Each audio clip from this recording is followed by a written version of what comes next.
સુંદર રાજકુમારી જેનિશા. સુંદર રાજકુમારી જેનિશા એક મોટા અને ભવ્ય રાજ્યમાં રહેતી હતી. તે તેના દયાળુ હૃદય અને સુંદરતા માટે જાણીતી હતી.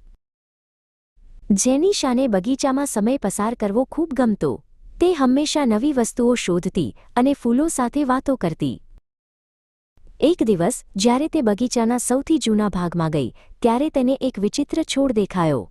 તેના પાંદડા ચાંદી જેવા ચમકતા હતા.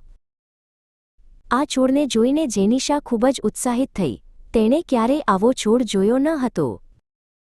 અચાનક એક વૃદ્ધ જ્ઞાની ઘુવડ, જેનું નામ જ્ઞાન હતું, તે નજીકના ઝાડ પરથી બોલ્યું, "આ એક જાદુઈ છોડ છે, રાજકુમારી. તે નિસ્વાર્થ ઈચ્છાઓ પૂરી કરે છે."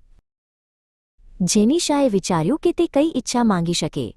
તેણે પોતાના માટે કંઈ માંગ્યું નહીં, પરંતુ તેના રાજ્યના લોકો માટે વિચાર્યું. રાજ્યમાં પાણીની અછત હતી. જેનિશાએ છોડને સ્પર્શ કર્યો અને મનોમન ઈચ્છા કરી, "કાશ, મારા રાજ્યમાં પુષ્કળ પાણી હોય, જેથી કોઈ તરસ્યું ન રહે." તરત જ આકાશમાં વાદળો ઘેરાઈ ગયા અને મીઠા પાણીનો વરસાદ શરૂ થયો, જેણે નદીઓ અને તળાવો ભરી દીધા. આખા રાજ્યમાં ખુશી છવાઈ ગઈ. લોકો જેનિશાની દયા અને શાણપણની પ્રશંસા કરવા લાગ્યા.